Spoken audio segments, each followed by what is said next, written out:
Baseball is dead. Rest in peace. There is baseball this month. Hey-o. There's baseball this month. I'm very excited about that. There's already been baseball. You've been taking in the City de Caribe? The Caribbean series? No. Yeah. No? What channel is that on? MLB Network? Yeah. There's a channel like purely dedicated to baseball. It's on that one. Okay. Yeah, I didn't know that. During the off season, I told you I try to like catch up on like the movies and shows that I don't get to watch during the season. So I just started Ozark. First time? Yeah. Oh my God, you're gonna love it. It's incredible. It's great. Yeah. So I'm like 5 episodes into season 1 of Ozark.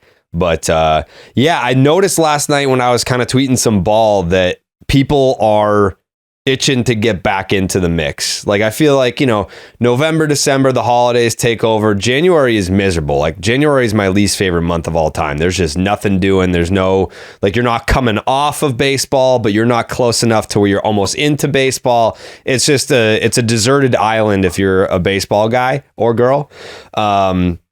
So I started talking a little ball last night, and I noticed that there was an elevated enthusiasm to talk ball. And I don't know if that's like, all right, it's the week in between for the Super Bowl, so you're not going to get your usual football's on, blah, blah, blah. Like, it was kind of like, all right, there's no football.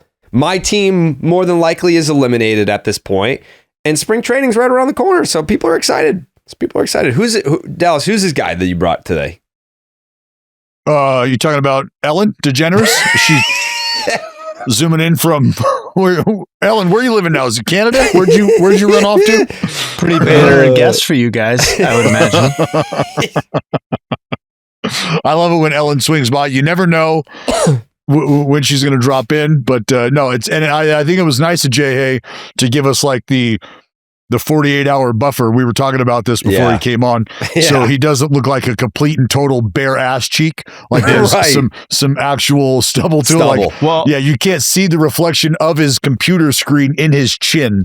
And that's that's a little different. Jared's been asking for more planning and organization and kind of week to week, day to day maintenance. And while I haven't provided that, the level of planning that I was able to provide was that I would shave very recently following our Thursday podcast so that it gave me the runway for Monday, to Dallas's point on what we talked about, where I would have a little bit of growth going on here. So yeah. There's some depth. There's some depth. There's some shadow. Situational awareness right there. We're working on it. Yep. Yeah. Well, I'm going to be working on the Underdog Fantasy app for the Super Bowl or the big game, whatever the fuck they call it. I don't know. Make sure you sign up with the promo code Jared. That's Jared to get up to $1,000 in bonus cash and a special pick on Underdog. That's Underdog Fantasy, promo code Jared. It's a lot of stuff. The last episode that we did, we were like, no stuff happened. This episode, some stuff has happened, Dallas. And I feel like that stuff happened in Sacramento. Woo! What do you got? The fucking extensions? Oh, yeah. Oh, I mean, have we not talked since then? Wow. No. That's crazy. Well, not since Willie's, right? Yeah. Well, I mean, I've been extremely, dude, like, honestly, I'm riding a bit of a wave emotionally about that. And I'm not asking you guys to track the interactions that I have on the internet, but believe it or not, once again, the announcer blamed for everything that's happened. It's my fault. It's my fault that the A's are now spending money on players. Who am I, the guy who does my job, to be excited for these guys who I become friends with? What am I thinking, right? But aside from that, this is, if you're a baseball fan, this is everything you want happening with your team. Young talent locked up for the foreseeable future. To have a tangible core that you can put your arms around, that you can sink your teeth into, that you can invest in. And with the team having now invested in these young players, there's a certain level of excitement that you just haven't been able to feel if you're an A's fan. If you were an Oakland A's fan for a long time, the inevitability was, okay, cool, we've got great players. Where are they going? We've got great players. How long until they're no longer our players, right? And so for the folks who are talking out of both sides of their mouth where they hate the team and, F the franchise, like to hell with it. No, don't worry. They're still going to be like, okay, I get it. I totally understand where you're coming from. You want to see action occur. Well, this is part of that action. And to their point, well, is the team making these decisions simply to stay away from a potential grievance for not spending money? I mean, I can understand that to an extent, but the effort that's being made, in my opinion, is very clear. There are young, talented players up and down this roster that any team, should they have them in their house, would want to keep them in their house. And so credit to the front office for being able to utilize what flexibility they do have and get these deals done. That's the more important part, or that's the more intriguing part to me, is if you do still want to believe that they're operating under, nefarious confines or whatever, okay, nefarious limitations. Does the front office not get credit for being able to put together packages and being able to piece this puzzle together in the way they have? Because I said there's still two very important pieces to this puzzle that you want to stick together, right? We need Bangaleers locked in. We need Kurtz locked in. You lock in Bang and you lock in the big Amish. Now we're cooking. Now we're really cooking. But as I mentioned in the video that I posted, those two dudes are going to make it more and more difficult by the day for that to happen because they're getting better and better, right? I mean, you're talking about locking up the rookie of the year who is poised to repeat the same type of season. And it's going to be a full season of Nick Kurtz.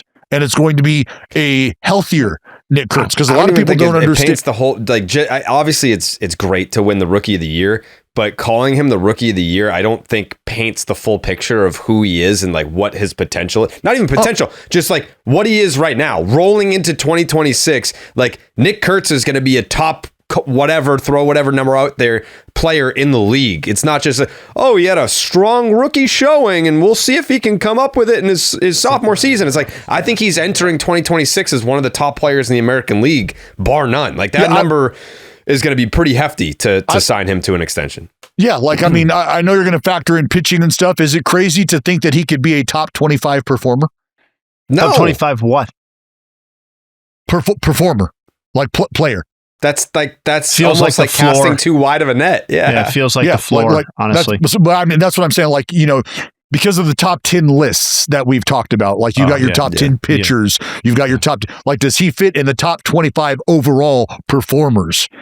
And I believe that could very well be the case.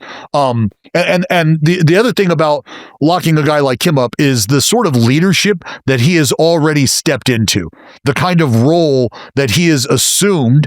He's a guy who, and I've played with guys like these, that they have the rare combination of production and commanding presence. It's one thing to walk into a room and try to demand the respect of other people and demand the respect of the room, where maybe you have produced to a level where you should have earned that respect, but because you are sort of demanding it with your demeanor and demanding it with how you go about your business, that can fall short and that can fall on deaf ears, especially in a day and age where young guys have been digging themselves since they began NIL money as freshmen in college. And now they're in the big leagues and it's just a different world.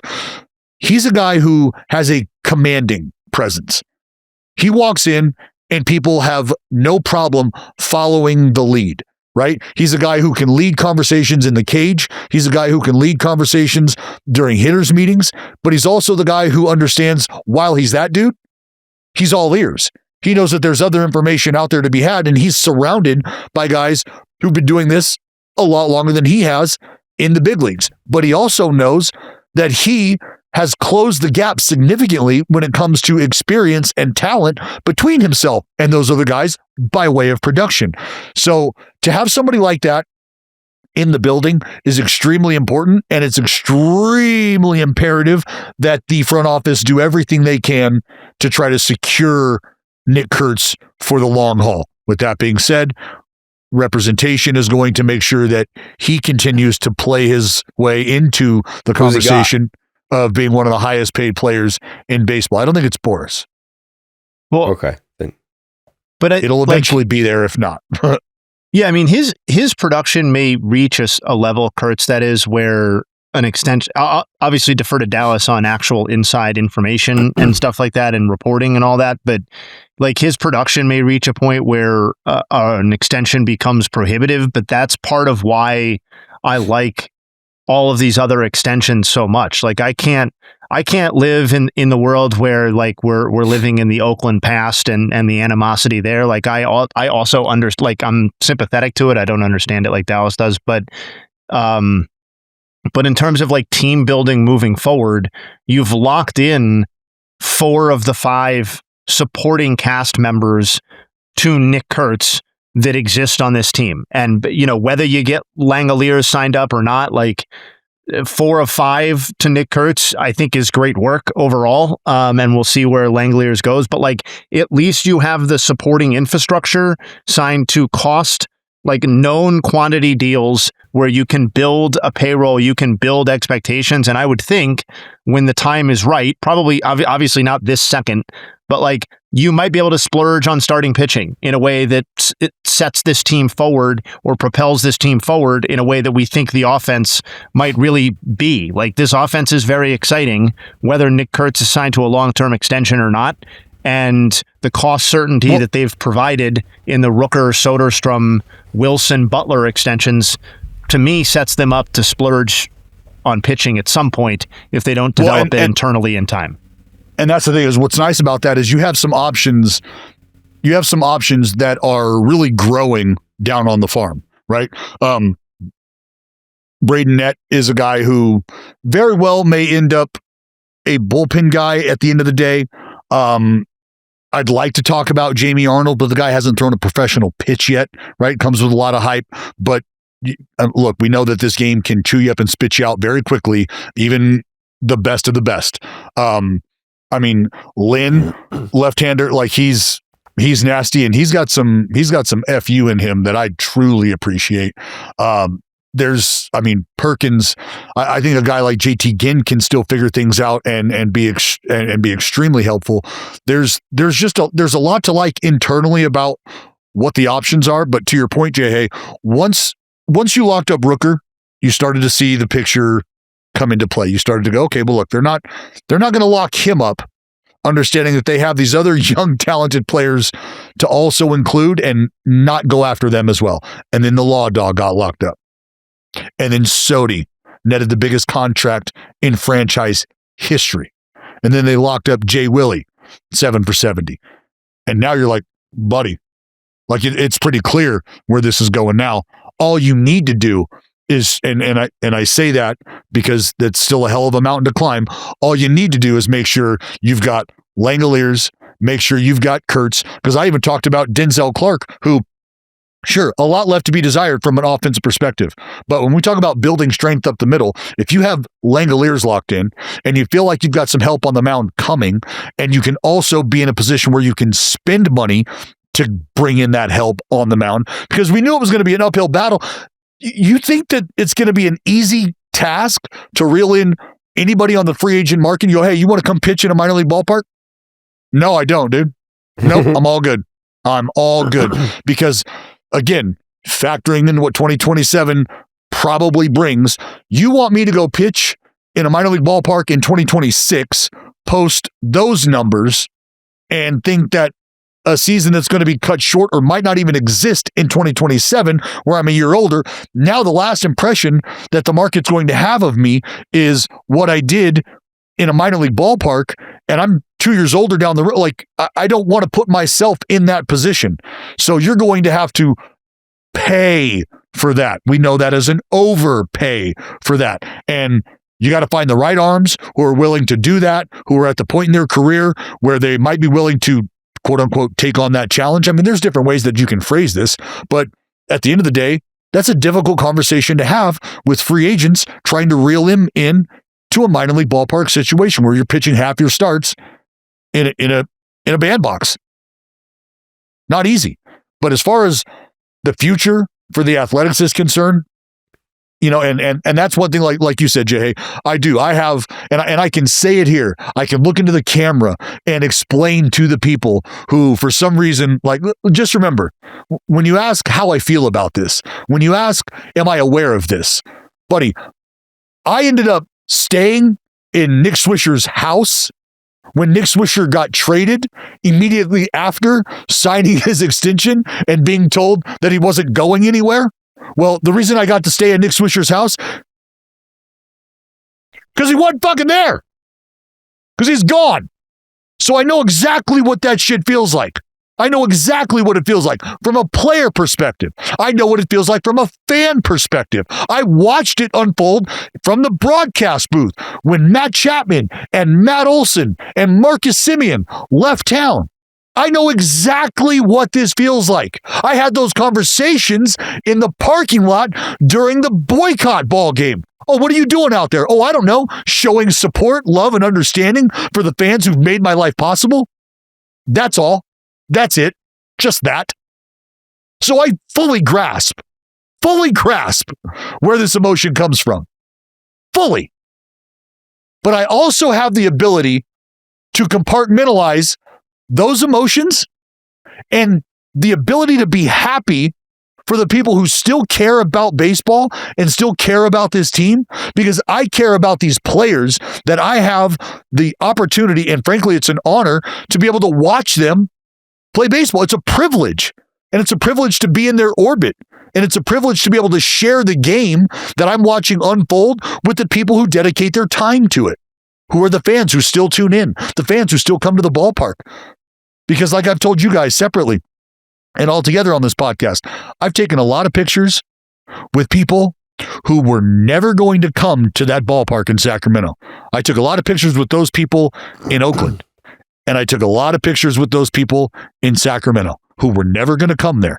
And I'm not putting anybody on blast because, again, how you process all of this is up to you. I'm not here to tell you how to live your life, man. I'm just here to tell you for the 58th time, I fully understand it. But this is now a moment in time where if you're looking towards the future, it's really tough to deny the excitement that the team has started to create, the buzz that is starting to occur with this young talent being locked up.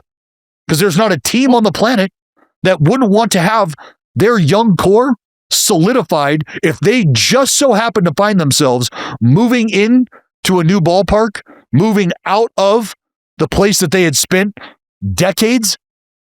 Is it not even just a little bit exciting, if you're still on board, if you're still following them, to see the young group get locked up? Yeah, it is. Jayhay? The nice thing about the extensions too, both Wilson's specifically, and I think it applies to all four of them, is that the dollar amount committed, the yearly value, none of that really requires any of the players to get better during the deals for it to work out for the team side. Like, they're all kind of, if they do get better, like if Lawrence Butler takes a huge leap or Tyler Soderstrom continues his ascension offensively, then you're talking like kind of found money for the A's. Yeah. But like, I think there's some trepidation with Jacob Wilson specifically, to go back to him instead of the A's overall. I think there's some trepidation in the baseball community as to whether, like, I won't say last season is a high watermark, but whether you can continue to run sort of his batted ball profile or that sort of line year over year, or whether like that's kind of like the peak of what that's going to lead to. And I react to this extension and I say, that's a conversation for another. I don't care. Like it's if he is, even if he is marginally worse than he was last season, which I'm not even saying is going to be the case, but even if that is the case, this extension works out beautifully for the A's. Like he can be as long as he stays at shortstop, this deal is, or even slides over to third and his offense takes a tick up or stays where it is. Like, I think any of those scenarios, like there's a lot of different paths here for the Jacob Wilson extension to work out well for the A's, and like some paths where it works out like fucking beautifully along the lines of the way Butler or Soderstrom could work out. So again, I know they're all like very similar dollar amounts or very similar years, but I just think there's almost no case where this doesn't work in the A's favor in terms of team building. And that's all part of what the future holds as well in regard to Jay Willie at shortstop specifically. Because look, it's understood that there were some growing pains at the big league level playing that position. There's also an extremely, extremely talented individual right behind him who's continuing to get better at that position. And I got to believe that they understand that, they being the Athletics, they being Jacob Wilson and his camp. And if it's a matter of Jay Willie sliding over to third base because he's got the arm to play the position, and we understand that that's a position that doesn't demand quite the same range and everything that comes with playing the shortstop position, now you're talking about a team that is really starting to round itself out. Because the question mark has been, well, who's going to play third, right? Is it going to be a combination of Muncy and Hernandez? You know, the Schumann factor in, like, who's going to be there? Is Brett Harris in the mix? Like, there's a lot of options. But when you start to think, could we slide the guy who's locked in for the next 7 years over to third? And to your point about the offensive profile, would there be an issue if Jacob Wilson punched out 80 times and was now somewhere between 15 to 18 long balls, 15 to 20, dare I get aggressive? I mean, I know that's, quite literally doubling the output, but would that be an issue? Let's say the average doesn't slip below 270. You take 270 with 18 and that kind of contact rate still? I'm in. Yes. I'm in. Because Jacob Wilson doesn't have to carry the load offensively. He just has to be a part of it. And he's proven that he can do that in his first year. Yeah. Very good player. What I was going to ask that you, there's a lot to like about what's from the A's topic.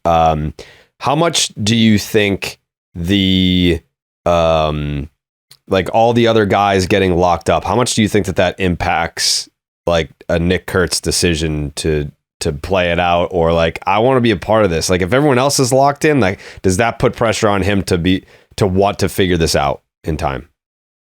No. I think, I referenced compartmentalization. While like you're different. You're different. Jacob Wilson might be the closest comp in terms of, and simply because they finished 1-2 in Rookie of the Year, right? So in terms of age and where you see the impact being made over the course of their early run in the big leagues, I think Nick Kurtz is just a different animal. And I think it's understood if Nick Kurtz said, you know what? We're going to play this thing out. That was my first year. I'm still growing, believe it or not. I'm 6'5", 240 right now. I'm going to get stronger. I'm going to learn my body even more at this level. I'm going to learn my swing even more at this level. And when that starts to happen, who knows what's going to unfold? So is there excitement about being a part of a core, being a part of a group, and kind of having that locked in for the future? Absolutely there is. I think that a wise conversation would be, Nick, you know how talented you are. We believe in that talent. I think one of the things that we should do is see how this evolves. Because even on your worst day, you are a commodity that the industry and that the market will pay for. And you get to determine right now just what that price tag looks like. So if we get hit with a price tag that you like and that allows you to settle in for the first time around, let's have that conversation. But if that's not something you even want to entertain right now, and you just want to continue to get better and continue to grow as a player, then I think that's an option too. So it really just becomes a matter of comfort for Kurtz. Over the summer, Oh man. I tweeted something to the effect of like, Roman Anthony is who Jason Dominguez, Yankee fans thought Jason Dominguez was going to be. And then someone said, Nick Kurtz is who Red Sox fans thought Tristan Casas was going to be. And that really hurt because that's true. Yeah.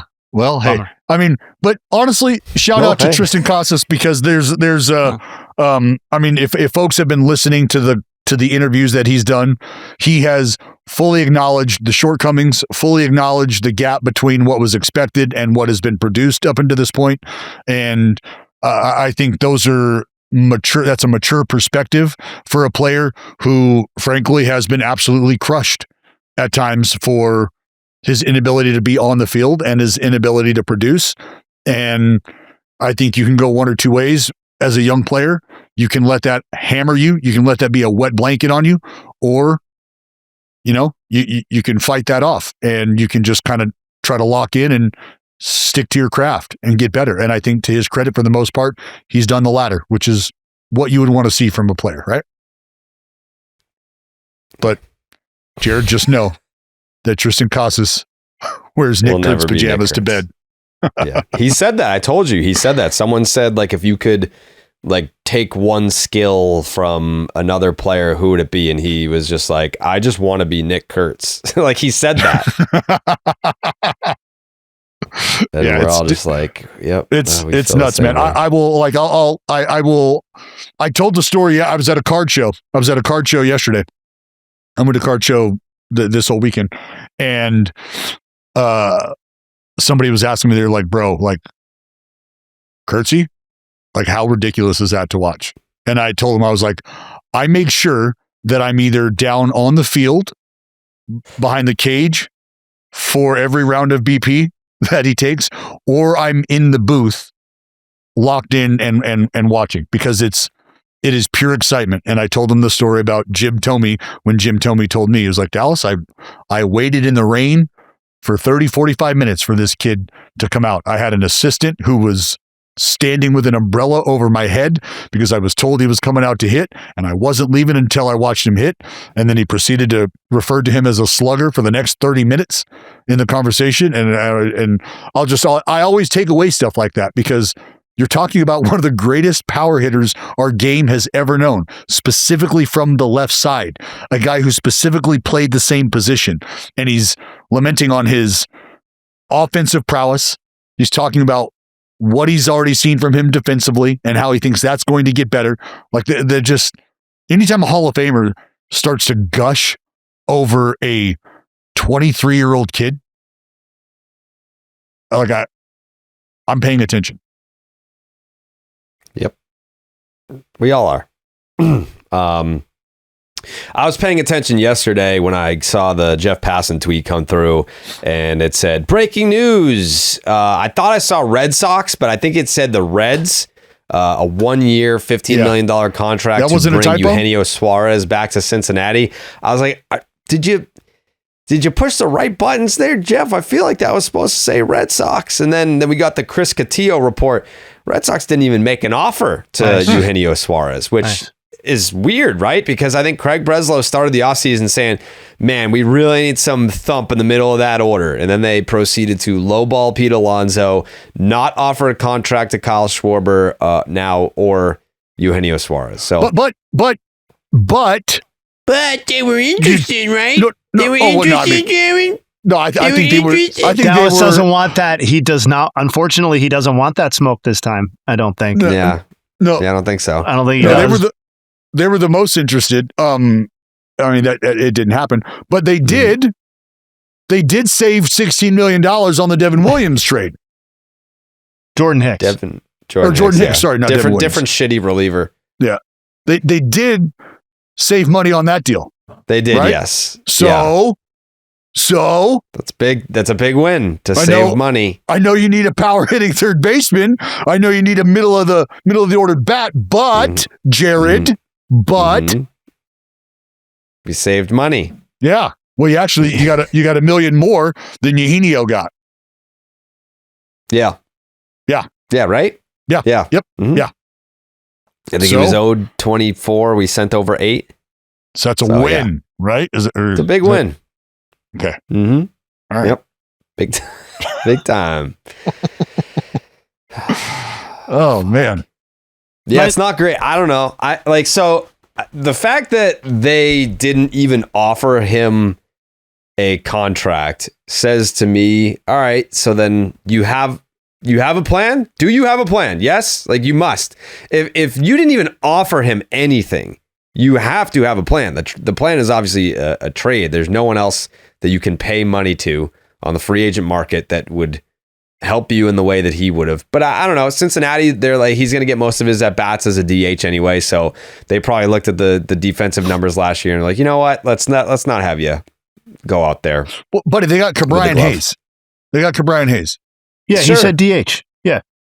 No, I'm saying like, yeah, looking at that, I'm just saying there was no way that Eugenio was ever going to be in the conversation. Like, you know what, Eugenio, we're thinking about, they probably told him, buddy, you can leave the glove at home. Like, don't even put one in your bag. Just show up with all the bats you need and we'll take care of the rest. I'm happy for the Reds because they were aggressive for Kyle Schwarber. Like they wanted a reunion for a power bat, and you know what? They got it. Maybe it wasn't the one that they intended in the beginning with Schwarber staying in Philly, but bring back Eugenio. Dude's coming off a 49 homer season. Yeah, I think it's a solid get for them. Reds ranked in the bottom 10 in homers and slugging percentage last year. So he certainly provides. And in terms of individual homer hitters, their leader was Ellie with 22, which was among the highest total on an individual team in Major League Baseball. So he certainly Red Sox fits. Are very similar. I think Red Sox were 25, but very similar. So he certainly fits a need.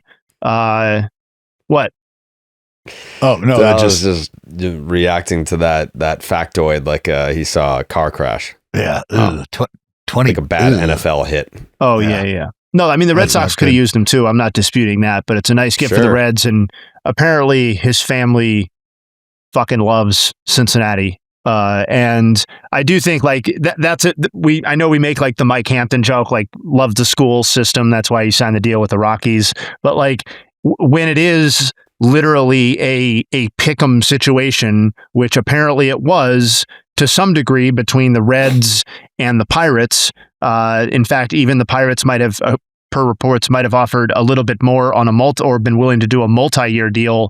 Like I do think it's fun to make fun of the Pirates, but I think that's part of the danger of saying we have been completely out of the free agent market and entertaining signing veteran, we'll call them impact players for like the better part of a decade. And we're going to dip our toe into that, but we're not going to blow anybody away with the offers. We're just going to kind of meet the offers of other teams. And Suarez had a positive experience in Cincinnati. They're a better offensive environment, particularly for his skill set.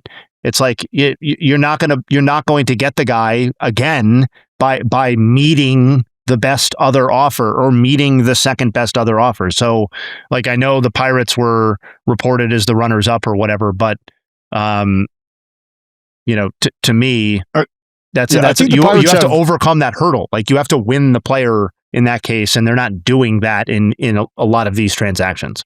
Yeah. I'm not going to call it an uphill battle to lock in Eugenio Suárez. But to your point, there's familiarity. I mean, I don't know if I'm a player like that, it really is now. Am I factoring in what I think these two teams can do? Is that priority number one? Is that being prioritized, or is my comfort and familiarity being prioritized? Because ballpark factor. Sure. Because where am I going to eat? I'm going to eat back in Cincy. That's where the swing's going to play. That's where I'm going to be able to do my damage. That's where I've done damage. Why not head back there? Or, you know what? Am I willing to give a little bit on that front and see how this Central shakes out? can I be a piece on the pirate ship that actually gets us to where we want to go? Now, that's an uphill battle in that division. But that being said, I think Eugenio would be a nice piece to have in that group. I agree. But I think he can reasonably say that he could be the missing piece for the Reds too. And the Reds are conceivably just as close to competing on paper, in my opinion, as the Pirates are, even if we all might be more intrigued by the current mix of ingredients that are going on in Pittsburgh and what that could become. I think he's, and, not to hammer the family part, but just having read about the transaction, apparently his oldest daughter or oldest child was born in Cincinnati. That's the timeline of his life. And there is a familial connection. When they were in Cincy last year, his family traveled with him because they enjoy it so much. So if that's really what you're doing, we talked to Fairbanks, right? And he was saying hey, moving across the country is a complete fucking non-starter, basically, is what he was saying. And I know we all respect that. And whether you do or don't, if the money is more or less equal, as is the case, it seems like with Pittsburgh and Cincinnati, and the chance to compete is more or less equal, which at least I think, and I believe the numbers support, is the case with Cincinnati and Pittsburgh, then it seems like a pretty no-brainer scenario. And the park factor stuff that you guys were talking about, it would all point to going to Cincinnati here. Well, and he's also, how old is Eugenio Suárez? 34 years old, 35 years old? Yeah, 35. And so again, on the heels of 2027, is Eugenio in a spot where he thinks after this year, he's going to be in a spot to lock up a 3-year piece if he performs well? No. Or is it going to be year to year from here on out? I think he could probably get himself a 2-year piece from here, but I mean, if you're going into a lockout scenario, it's not a great age to be going into a lockout. No, and that's why and God bless it, I hate that I continue to look at it like that, but it's one of those things that I don't think we can just ignore. You can't just put that aside. That 2027 is that dark cloud looming over conversations just like this. Because I would love nothing more for a dude like him to go back to Cincinnati, provided the storylines from the family perspective, and just absolutely be a catalyst for this club, be a dude who can put the team on his back for a couple weeks or a month during an important stretch. That would be fantastic. Fantastic. I don't think there's a reason to not be rooting for a guy like Eugenio. Sorry, not to overdo Eugenio Suárez to the Reds, but question back for you guys. Do you think that modern front offices are swayed by the idea, or when a guy, so it's being reported that at least to some extent, the offensive environment that he would get to hit in Cincinnati is more favorable. Obviously, we all know this, the most homer-friendly park in baseball, than it would be in Pittsburgh. We know he's a home run hitter. I feel like front offices are in a large part smart enough to filter park factor stuff out and reasons for fluctuations in offense. I don't know. I just wonder how much he's going to go to a park that's homer friendly is really going to help him land this. And maybe you guys already answered it. Maybe he's maxing out at a possible 2-year deal, and that's kind of just the end of his hopes. And he thinks this is a better spot for that launching point than Pittsburgh is. Maybe I just answered my own question. So. No, I think you're smart enough to understand that front offices absolutely know, right? Based on everything we offer, we're in the best position to make this type of offer. If who we're going against is not an offensive environment that is conducive to who the player is, and we know that the player is in a position that they absolutely want to capitalize / maximize what it is they bring to the table skill set wise, we know that that's going to give us X amount of leverage. Now, whatever price tag they put on that leverage is going to be an internal conversation had. And from there, it's up to the player, and it's what the player is prioritizing. Like we talked, to get down to the nitty gritty with it, this is where you would say, all right, Alex Bregman understanding what Fenway provides for him and his future and the skill set that he has currently right now. Was Alex Bregman weighing well, shit. You know what? I got the Doppler out. Let me see how many windy days we're working with in Chicago where that wind's going to be blowing in and how that's going to impact my numbers. And because, like we said, wind blowing in Chicago cuts the homer rate drastically. Those balls that he does not barrel, that he just clips, could still be doubles out of the box off the monster. Is he having that conversation, though? Is he factoring it in to not that not extent? when the no trade clause and all that gets introduced? Absolutely it's like, not, all right, Jared. like no matter what, like, all right, so my home run rate dropped 20%. It's like, who gives a shit? You can't trade me unless I say so. And so that's that right there. That chip in his stack is much like the familial chip for Eugenio.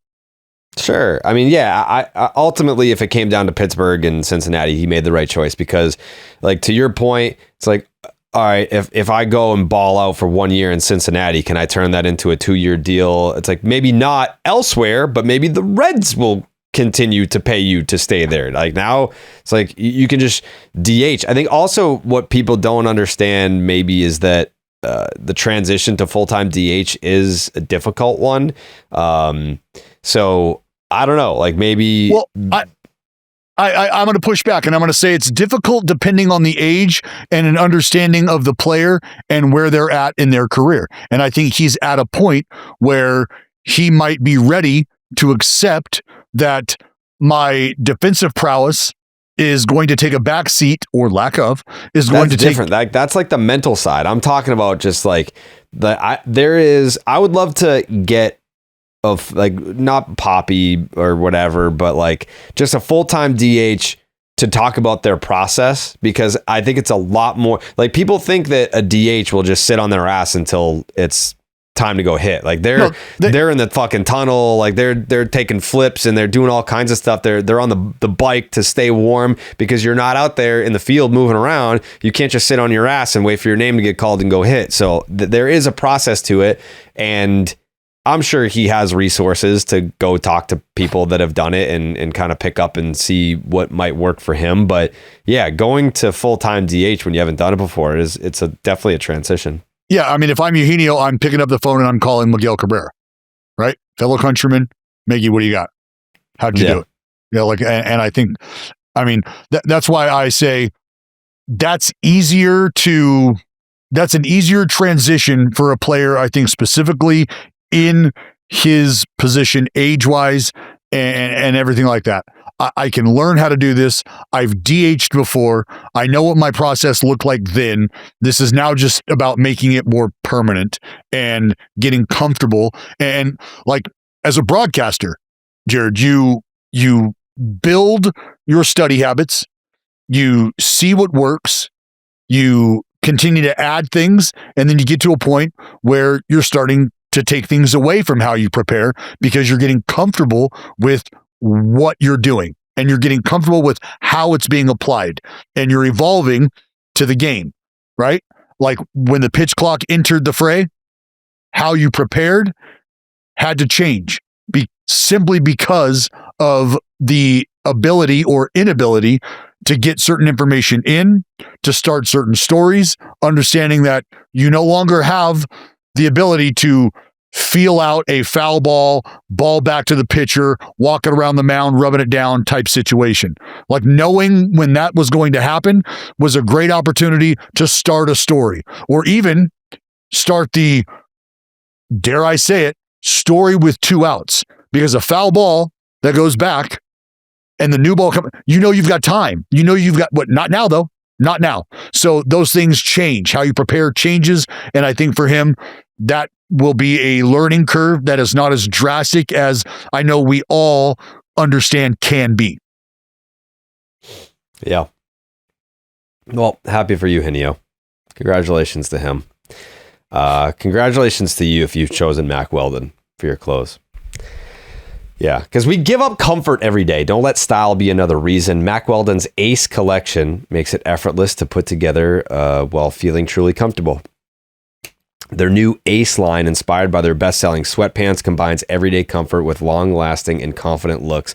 Upgrade your collection for the new year with new bomber jackets, half zips, sweats, crew necks, and more at MacWeldon.com, and get 20% off your first order of $125 or more with the promo code Jared. That's Jared.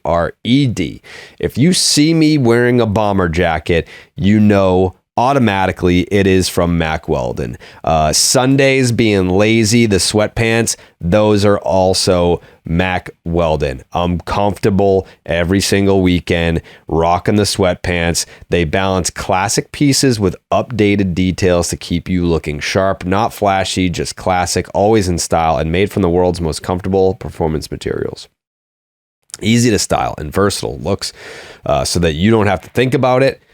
Mack Weldon is effortless by design, crazy comfortable and elevated sweatpants, shorts, sweatshirts, and even blazers. If you're lucky enough to grab one while they're still in stock, looks like a blazer, feels like a sweatshirt. Get lost in comfort with their half zips, pullover hoodies, bomber jackets, and crew necks. All new relaxed sweatpants, carpenter sweatpants, and classic sweatpants. Available in 5 new colors. Mack Weldon clothes are designed to fit your style and the demands of modern life. They look regular, but they feel like the latest in modern comfort. For over 10 years, Mack Weldon has designed timeless, innovative menswear to help you move through the day with confidence, even if you're just hanging in your underwear. Mack Weldon's Ace Collection. Comfortable anywhere. Go to MacWeldon.com and get 20% off your first order of $125 or more with the promo code Jared. That's Mack Weldon, MacWeldon.com, promo code Jared, Jared. Shout out to Mack Weldon. They're doing big things year round. Solid threads. I believe it was like 3 years ago. Maybe it was like the first batting title that Luis Arráez had won, where we were like, well, it's going to be interesting to see when he hits free agency. What does this skill set fetch you? Like, is this $100 million player? No, it's true. Yeah. Nope. It's not. Luis Arráez sat out there until the end of January, and he signed a 1-year deal with the San Francisco Giants. A 1-year deal. Did he win 3 batting titles or just 1? 3. He's got 3? Yes. Shit. 3 batting titles gets you a 1-year deal in our Lord's year of 2026. I mean, the defense we all know is bad. He's had to move off positions, onto positions, around positions. Yeah, well, and that's a big part of why he landed in San Francisco, right? Is they're giving him the opportunity to play second base. I got a take on this. You guys got any takes on this? It's just my take would be that obviously I think there are a lot of like old school fans out there that have been like, man, we don't respect the batting title. We don't respect the hit game and the batting average and all that. I mean, I look at OPS plus and it's crazy to me that a 3-time batting champion is about it's a league average bat. Like it's a league, like to remove the pomp and circumstance of winning the batting title 3 times, remove all that.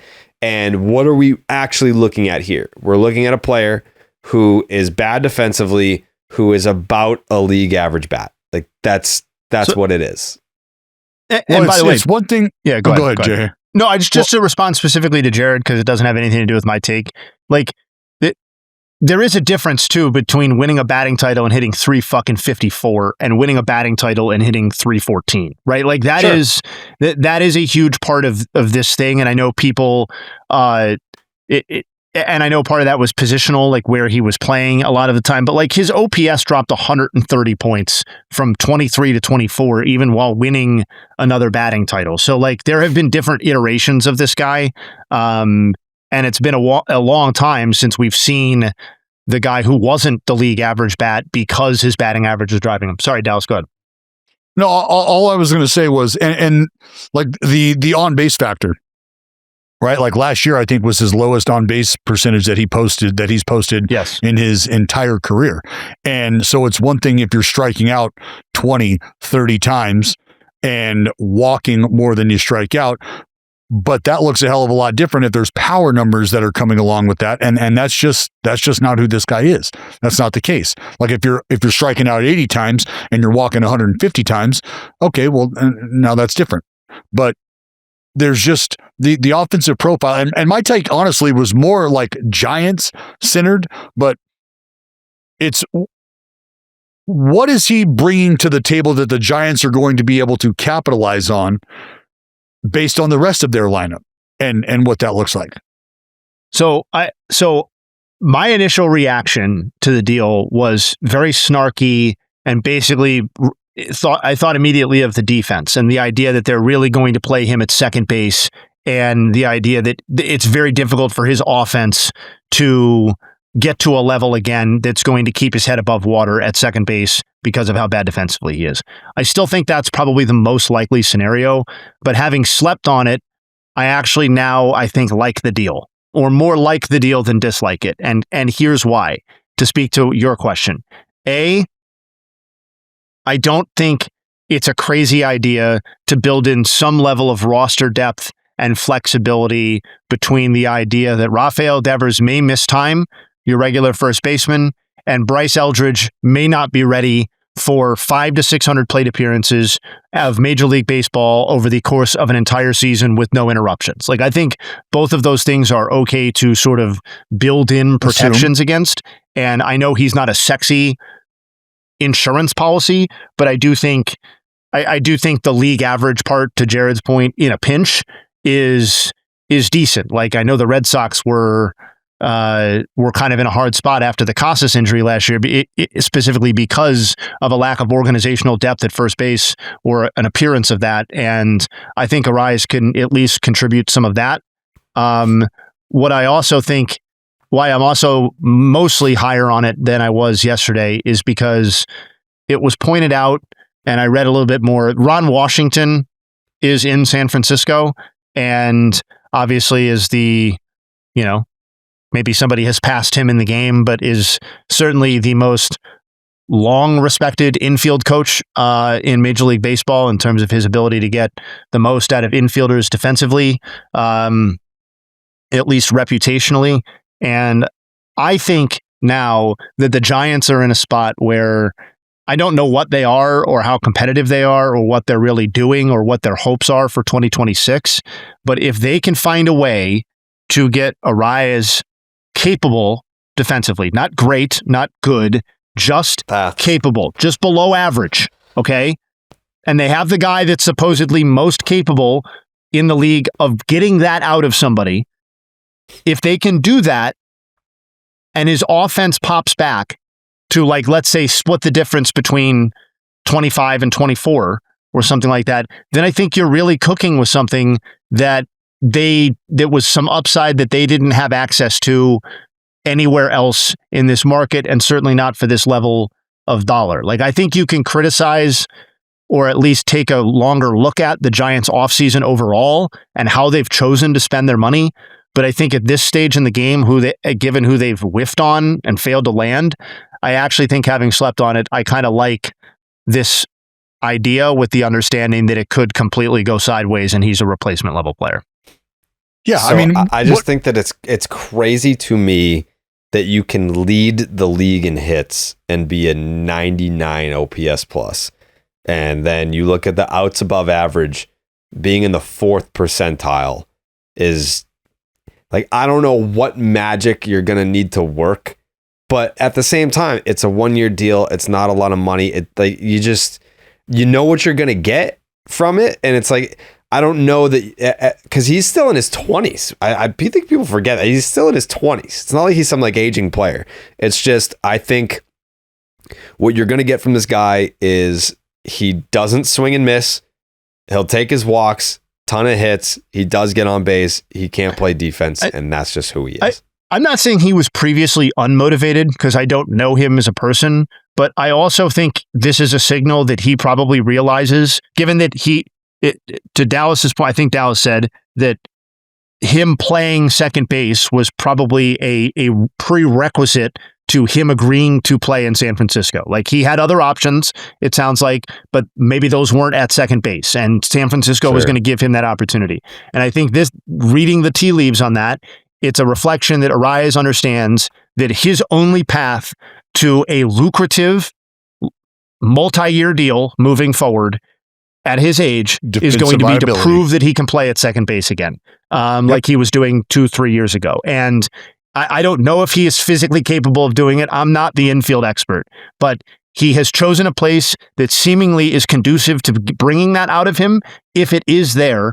And if it can be there, that is a legitimate multi-win acquisition for the Giants in a way that they just couldn't get out of it. Like Casey Schmidt, like I'm more enthusiastic now about the idea that they might be able to get something out of Arráez than I was about the idea of Casey Schmidt manning second base primarily for them this season. Like, I know this could go sideways. I also think like there are reasons to think it's Schmidt also not a good defender.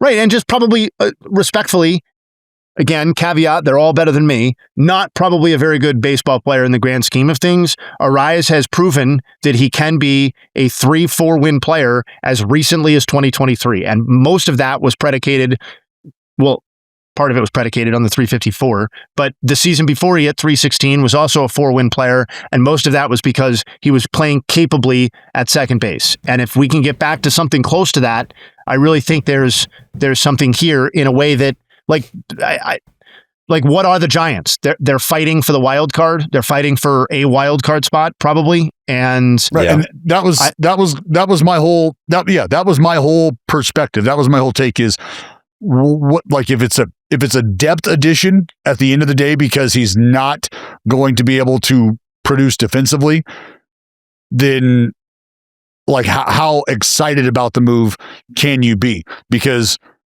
are you bringing in a DH to hit leadoff like that? Like, is that what we're doing? And if that's what you're doing, like, is also like the walks have plummeted. Like, he has the ability to walk. Like, he's been a near 400 on base guy, but like that's fallen off. Well, there's no doubt that it's got to get better than last year. No doubt.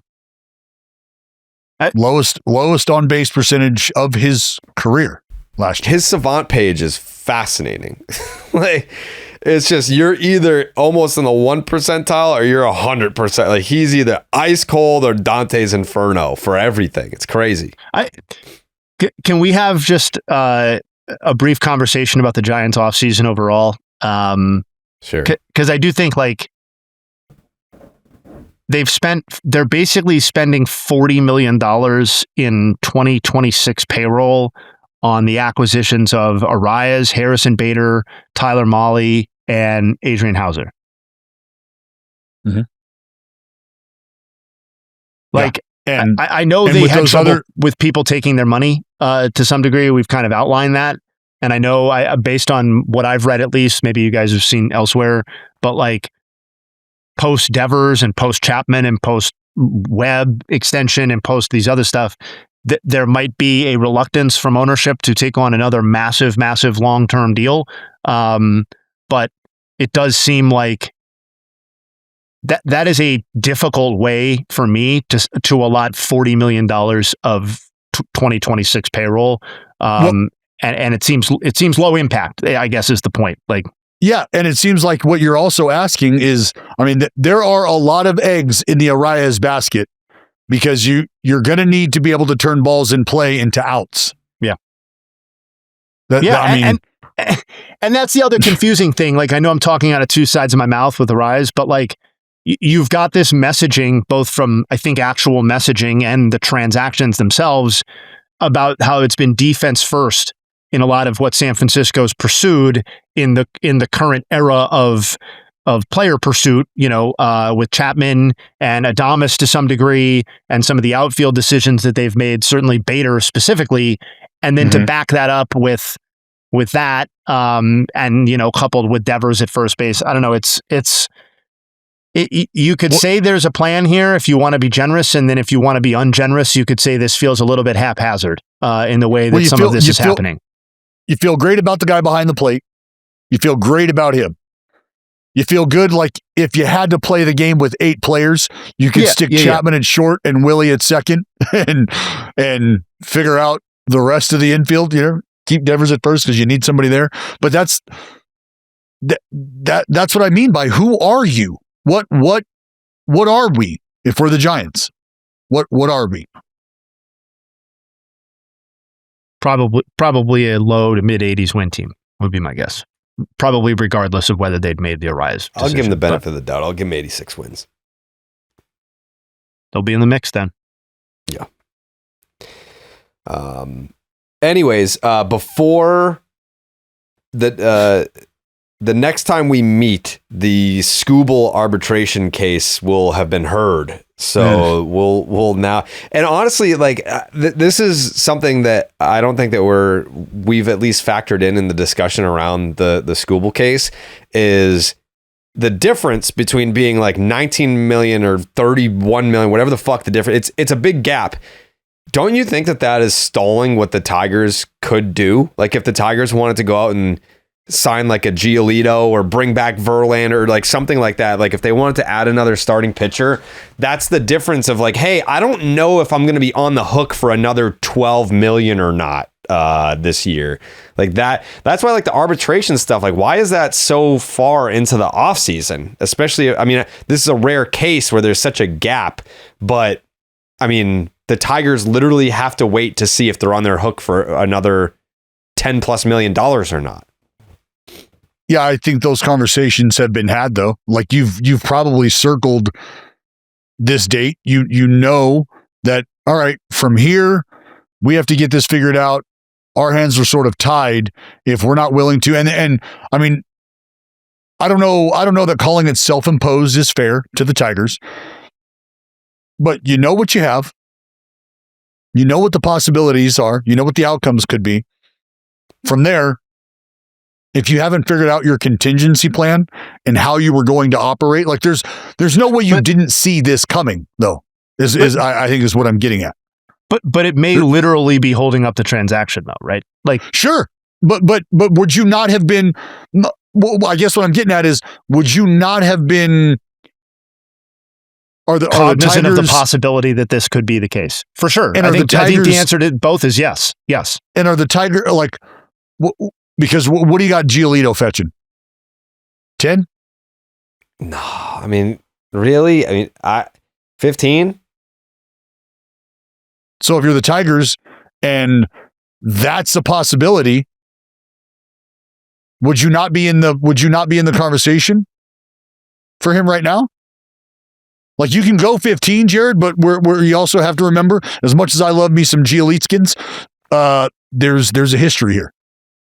There's not though. Like he had 1 year of like he missed 1 year with the elbow, but like that's not been a recurring thing. Like his strength was his ability to show up and take the ball every fifth day. What do you make? 26 starts this year? But that was coming off the elbow surgery. That wasn't like a second thing. No. Yeah. But I mean that's. Yeah, I don't know. I just feel like the Tigers, there's no way you didn't see this coming. There's no way that and if you are prevented right now from making any sort of moves based on this, then I almost ask, well, how serious are you about being competitive? I think Tigers fans are asking that very question. Like I know this is pinning all your hopes on one man. Well, what if the difference isn't like, how much money they're willing to give, but the difference is whether the transaction happens or not. Like whether they spend the additional $13 million to retain Tarik Skubal or don't. Like they may have a $13 million salary slot to play with. Like if they win the grievance or the arbitration hearing rather, and it's $19 million to Jared's point, like that's $13 million. Like, fuck, whatever Giolito is going to get, let's just say it's $13 million. Like, that's $13 million. That's a Lucas Giolito sized hole. Whereas if they're paying him $32 million and they lose, like maybe it's not, we have to go get somebody else, or we can only pay Lucas Giolito $10 million. It's, we don't have a Lucas Giolito added to this roster. We're going in as is. Right. Like that, because rarely is the gap that large, right? Like it's rarely large enough to actually accommodate a full fucking player. Literally never. Like what other case could was yeah? Well, it's the largest ever. Yes, yeah. It's the largest gap ever. I just think it's the petty level. I guess you could argue it's strategery. I guess you could argue it's strategy, but like there's also got to be a level of petty too, because per the reporting, the Tigers' initial offer was 19.8, which fractionally would have beaten the David Price number when they were going back and forth to the limited negotiations that happened. And then when they actually filed after there was no, pathway to an agreement, they actually filed at 19 million. So it's like, I know you can argue like it's all about the midpoint and they want to get the midpoint as low as possible because they want to win. And then if they, I get it. There's also something at least a little bit petty about the front office being like, fuck that guy. We're gonna file at 19 because, like, you know what? You're not gonna get the record then. You're gonna get 19 if we win, and you're gonna suck it. Basically, like, that's how I read it. Like, we're not gonna give you the record. Well, what other way can you read it? Is if that was your offer? That's just such a crazy way to. I just go back to this is such a crazy way to do business. That's why I'm asking, how serious are you? So, okay, so that gap exists. But if that gap exists, do you see the Tigers filling that gap? I've just never we've talked about this before. Longtime listeners will probably think this is, they're fucking doing this again. Like, I just can't wrap my mind around, no matter how cold-hearted business-wise you are, their goal is to make money or their goal is to win. And, like, fucking these players over fractional amounts of money. Like, forget the 19 and 32. Like, that's a landmark sort of thing. Go to bat if you want on that. The being like, we're going to file at 19, you son of a bitch. Like, cause you're fucking us off. Like, Boris isn't responding or whatever. Like, yeah, that's business. But like, that's just to me, like the latest example of these teams, like, being penny wise and pound foolish as it relates to the arbitration process and how it fucks, that you're getting in the room with these players and being like, you fucking suck. You're not as good as you think you are. And here's why. And it's like, this is really the best use of the $500,000 gap between the two people. I respect it from the Tigers. I respect it. Because I respect it from, you're talking about the petty part. The petty part. Yeah, absolutely. I respect it because at the end of the day, if we're all in the room together and us three are going against Skubal, we're looking at each other going, there's a very real possibility this dude could rake us over the fucking coals. All right. And if we feel that we can put together a strong enough case to where we are not going to get bent over this arbitration barrel, then I don't want to give him any more than what he's after. And what that dude who's representing him is after is setting a benchmark. You know what? You're right. So, we're not. No, if they weren't even willing to come to the table and talk to us at this point here, where we were willing to give them that, and if we feel like the comps that we're going to bring to the table are strong enough to get somebody to understand where he really fits in the pantheon of players who've performed to the extent that he has, which is a small, almost non-existent group, then yeah, we're going to make him wear it. Then he's walking out of there with 19 and nothing more if we're going to win this case, boys. That's straight up. Because if we're on the hook, if we were willing to give him another $1 million and he didn't want that, and the alternative is us having to wear a $13 million hit after that, well then fuck it, right? Fuck it. What do you have the odds of the Tigers winning? I think it's more likely than not. You think it's likely? Yeah. I feel the same way. Wow. and that's not what I would vote for. That's not how I would react on a panel necessarily. I feel filthy. I feel dirty even saying that out loud. But I do. I just, because it almost, I mean, look, do we know if he's going? What's that? Do we know if he's going? I don't know. That's a great question, actually. I would make them say that shit to my face. Yeah, you walk in there. I'm not mentally strong enough for that. Lincecum's deal came to be with him on the steps, walking into the courtroom. Well, he was super too. To the courthouse. No, I'm just talking about, like, are you going? Are you going to be there? Oh.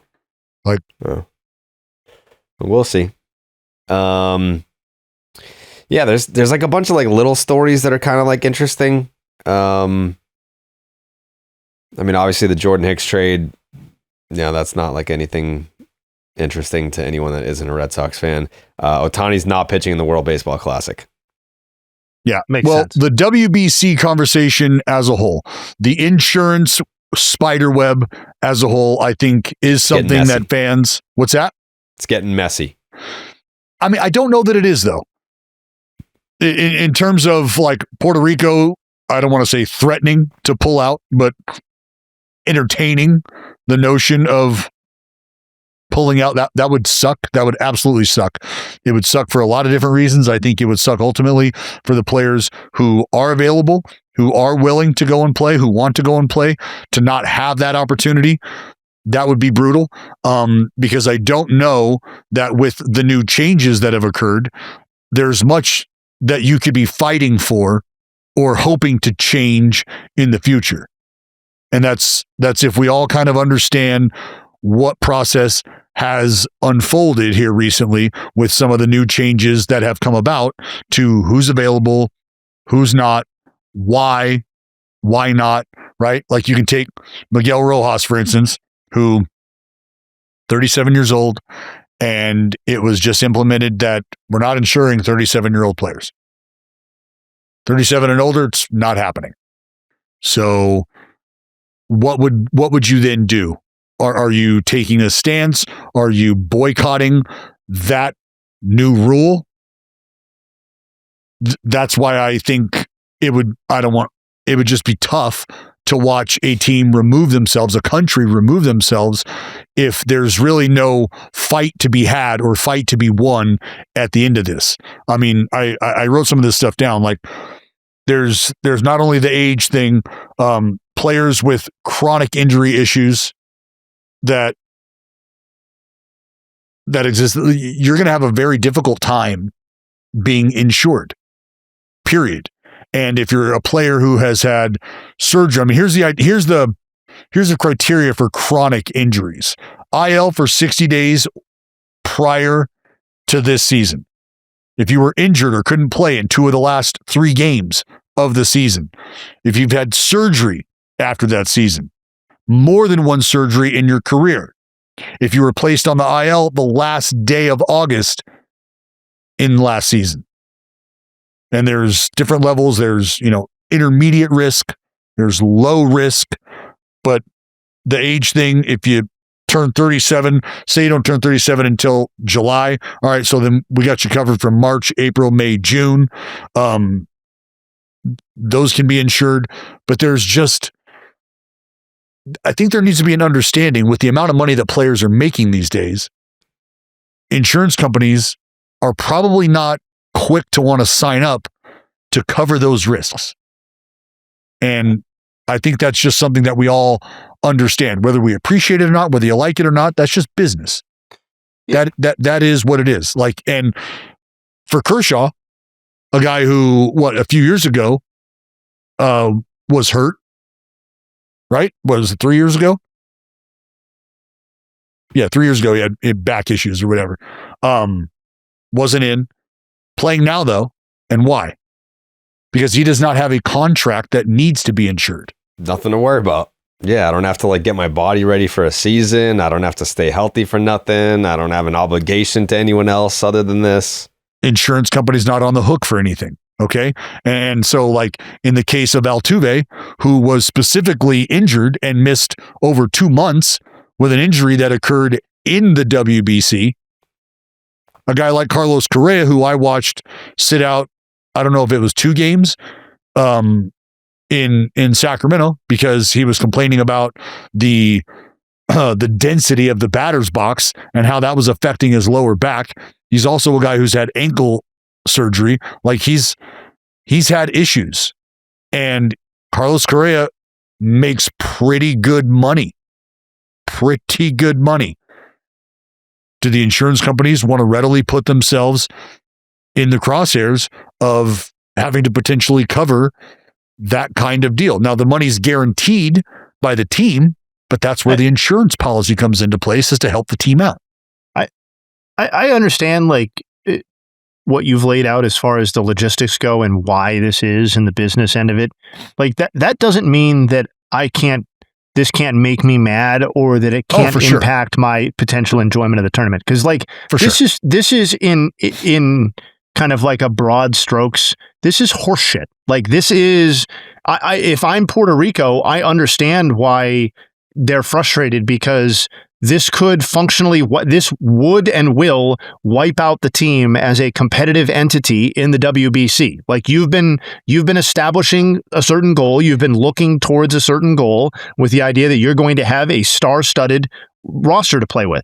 And not only are they probably not going to have that, but we all know what the size of Puerto Rico is and the quantity of human beings that they have to pull from to even fill the roster. Like what is the roster going to look like after the insurance is done wiping people out? And per the reporting, like it actually has become tangibly more difficult and more expensive to procure insurance for these players, Puerto Rico or otherwise, since the last tournament. So as we've been building hype for the WBC, like, isn't this going to be great? Isn't this going to be awesome? Stars, stars, stars. There's this other current of, well, it's going to be much more difficult to insure some of these stars that A, aren't just old as shit and don't give a fuck anymore, or B, qualify for various reasons. Now, it's great that certain players qualify, but like this is deflating. Like this is, I don't know where Puerto Rico ranks on the power ranking, but it's knocking a top 5 team out of competitive juice. It's deep. That's one matchup at like every other day or whatever that's not going to be as juicy as it otherwise would have. It's not going to matter in the same way, and it's going to impact other rosters as well. It's already starting to do that. Like this does suck. What I would want to know, and what I would hope could be a possibility, is, can I go get a different insurance company? Because it's one insurance company who's responsible for the insurance on these deals, right? The company NFP, who have covered the WBC multiple times prior.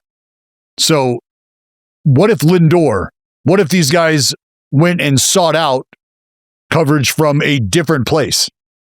And we're like, hey, you don't want to do it? Fine. We've got somebody who will. Can we agree on that? Are we good to go? If I've got somebody willing to insure my deal, and the team is okay with it, the team and the company that I have secured is willing to do this, can I play ball? Can we not do this? Why not? And that's where, and again, like me, when I say me understanding the business side, I'm not saying that nobody else understands that. That's not what I'm saying at all. We all understand the business perspective of this. To your point, Jay, that doesn't mean that we can't be pissed about it. That doesn't mean that we can't be unhappy about this. Yeah. I just don't like the fact that this is becoming a thing now in a tournament where it feels like all that kind of shit is supposed to kind of go away. You know what I mean? We're playing for love of country. We're playing for pride. We all understand that there's a monumental amount of money on the table here in terms of the risk, right? Think about Sugar. When he blew his knee out. He's playing again.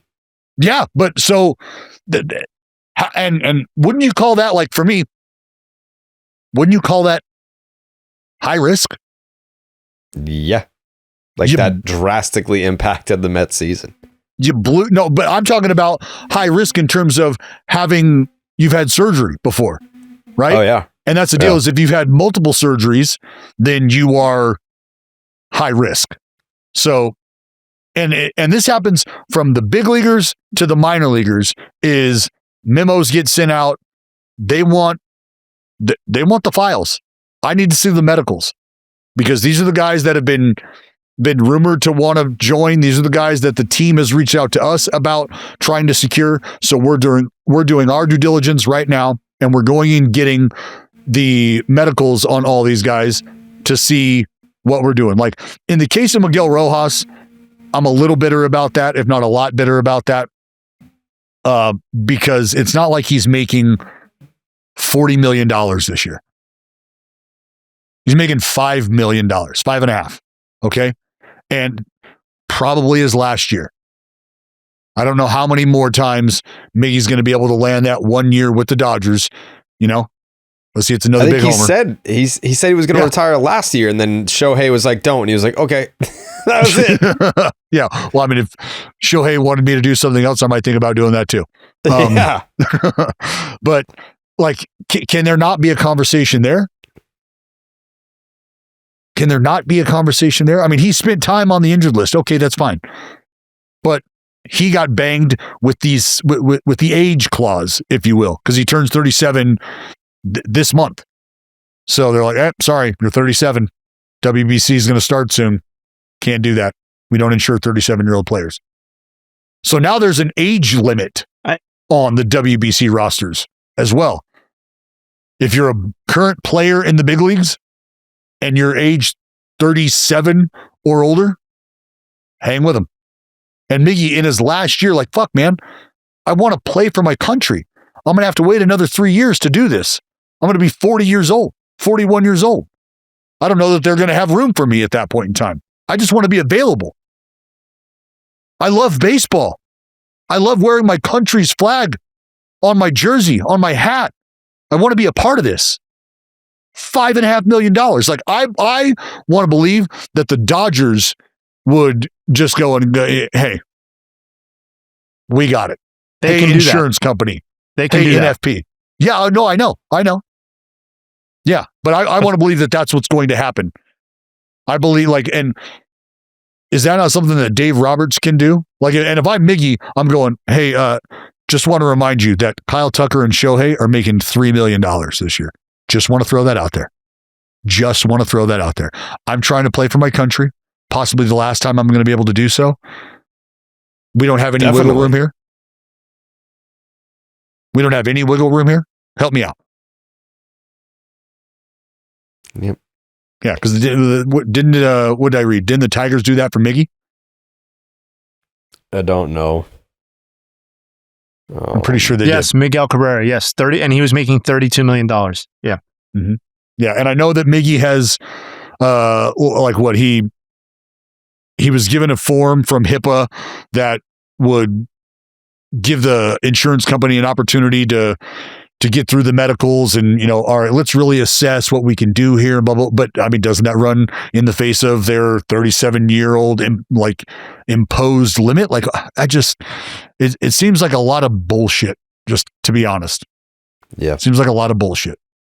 And I hate that it's affecting the WBC.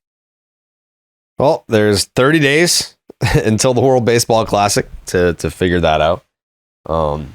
18 days until spring training games, 51 days until opening night, and 8 days until pitchers and catchers report. Very exciting times. I can taste it. Yeah. We're almost there. Was there anything else in the news and notes that stood out to either of you, Justin Havens and Dallas Braden? Dallas? No, I don't think so. I think that was my bigger conversation that I wanted to have. Yeah. It was just kind of, outlining that. Okay. Jayhay, do you have any award-winning Nuggs today? I do. So Eugenio Suárez, he had a 126 OPS plus last year. Very good. 20% or so better than league average. You want that on your team. It's also the lowest OPS plus ever in a season that featured 49 or more homers. And would you believe that he has 2 of the 3 lowest seasons ever? His 2019 is the 3rd lowest such season at 131. Sandwiched in between 2 Eugenio Suárez seasons is Andre Dawson's 1987 season. Obviously, slightly different defensive contributions, base path contributions between Suárez and Dawson, but nevertheless, also the top 3 Reds batters who received the most plate appearances last season were Elly De La Cruz, Friedel, and McLean. They combined for 1,961 plate appearances. They hit 51 homers in those 1,900, nearly 2,000 plate appearances. Suárez hit 49 homers in 657 plate appearances by himself. And then, don't know if you guys saw, I know we talked about the latest Fangraph wins and loss division projections. They've since put up, over the weekend, they put up their first 2026 playoff odds. Not sure if you've checked in there. Lot to be digested there. I won't spoil it for you. But one thing I will spoil, the Dodgers have been given a MLB best 28.4% chance to win the World Series. The next 5 NL teams combined, Braves by their numbers, Braves, Mets, Phillies, Cubs, and Brewers, have a combined 27.7% chance to win the World Series. So, Oof. I gotta believe the Braves are probably the highest. Right. I mean, they're the next best team with the highest odds to win the World Series. They are. The computer loves the Atlanta Braves. They're at 10.2%. Then the Mets at 7.7%. No other team is 5% or higher. And then in the AL, it's a much flatter plane. No team in the AL is above 6.1%. So the Mariners and Yankees lead the AL at 6.1, then the Red Sox at 5.1, then the Blue Jays at 4.7, Tigers 4.2, Orioles 3.6, Astros 2.3. So you have 7 teams that have a 2% chance or better to win the World Series in the AL. Not the case in the NL. Obviously a little more top heavy. Shout out to the Rockies, Nationals, and White Sox. 0. Those are not just 0. Those are teams 0.0. Those are the 0.0 club. Several teams have 0% chance if you round down. Reds, Cardinals, Marlins, Nationals, Rockies, White Sox, Angels, and Guardians are all below 0.5%. Wow. That's like a third of the league. That's a little troubling. Certainly the people who speak to leveling the playing field a little bit would point to numbers like that and say that's no good. But that doesn't count the Rays at 0.7 or the A's at 0.8%. Or the Padres at 0.7. 0.8, huh? Just left that alone. Yep, the A's are currently at 0.8% to win the World Series, which is firmly in the, so you telling me there's a shot chance. That's a 1 in 100, we'll call it. We'll round up. A's are at 9.5% to win the division. So I know you guys were into that last year or whatever. Still, they're saying a year too early. I like that. It's all right. But to make playoffs, they're up at 23.8%. So a 1 in 4 shot to make the playoffs per Fangraphs for the A's. Red Sox are at 61.7% to make the playoffs. How much? 61.7% to make the playoffs. 24%. Got a good ball club. 24% to win the division. Got a good ball club. Anyway, those are my Boston. Yeah. Best rotation in baseball, some people are saying, Dallas. Whoa. Yeah. Some people are saying that. Strong. We're going to be chucking it this year. Strong. Because that's all we can do. So Garrett Crochet, he's no Max Fried. That's what I know. yeah, that's what I've heard. Seen that on the internet. Yeah. Dallas, you got any final thoughts today?